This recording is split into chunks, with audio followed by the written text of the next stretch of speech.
Hey, what's going on? First and foremost, I give God all the praise. I give God all the glory. I thank God for delivering me from a 20-year crack cocaine addiction. It was God who did it. I didn't do it on my own. It was God. Nobody else helped me. Nobody else did it. It was God. I take that back. Well, nobody helped me. People did try to help me, but it was God who did the actual delivering. He sent people to my life, and I finally started listening to them. In the beginning, I wasn't listening to nobody, but it was God who delivered me, and I'm thankful for that. Over 20 years clean now, 20 years and some months. Wonderful feeling. I tell you, I haven't had it so good. Just moving on with my life. And so it is for some of you.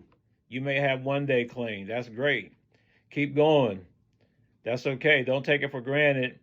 The Bible says, do not despise the day of small beginnings. That's right. One day is a great accomplishment. Remember how you couldn't get one day before? Now you got one day. Just take it one day at a time. Go on to day two. Do the same thing you did today that caused you to get that one day clean. Do the same thing tomorrow. That's how you get it. And before you know it, you'll have a week clean, a month clean, a year clean, then multiples of years. That's how it goes. But check it. I wanted to hit on this. I've been talking about what happens when you get clean. It's not going to be easy when you get clean. You're going to have to make decisions. You're going to have to make decisions about money, about doctor bills, about where you live at. You're going to have to make decisions about the friends you hang with. You're going to have to make decisions about everything. Because when we were using, the only decision we made was to cop. That was it. So now you got to make some decisions. Are you going to move away from are you going to leave from hanging with the people who you've been hanging with? Some of them people you can. You're not it's not written in stone that you got to continue to be around them. So here's a hard situation. If you got two addicts, a man and a woman living together, boyfriend and girlfriend, husband and wife, it don't matter. If y'all living together and y'all still using, and let's say somebody want to get clean. So if the man or the woman want to get clean, you know what?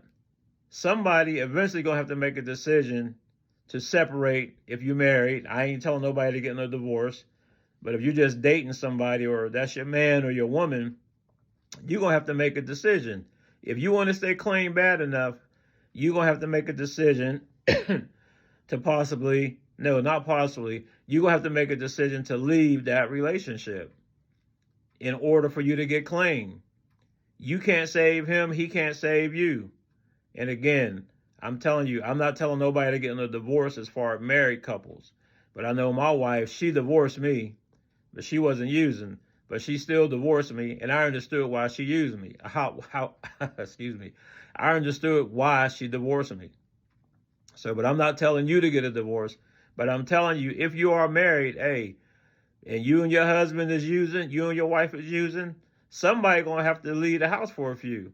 If you're trying to get clean, you're going to have to leave. You're going to have to separate. You're going to have to go to a rehab. You're going to have to go somewhere so you can get yourself together. And it may not be for a short period of time. So that's where making a decision comes into play.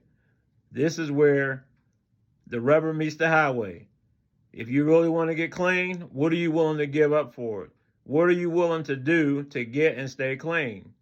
Because if you hanging with your man, you hanging with your woman, and she's still getting clean, she's still using, he's still using, guess what? Sooner or later, you're going to be back right there with them using.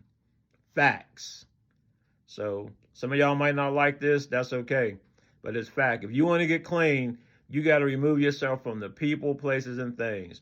I don't care who it is, your brothers, sisters, husband, wife. And again, I'm not saying divorce, but I'm saying you definitely got to separate so you can get yourself together. Because again, if he or she want to get high, they going to get high. You ain't going to be able to save them. Period. I don't care what you say.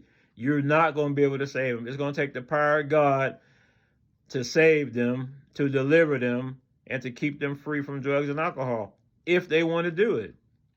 So your agenda and their agenda might be totally different. They might not be ready to stop.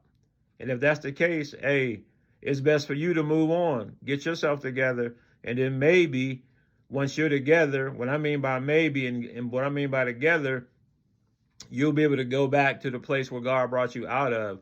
Now, this ain't going to happen in a month, so you ain't going to be saving nobody after a month, so don't try that. But I'm just saying, hey, make a decision because them decisions are coming. Peace.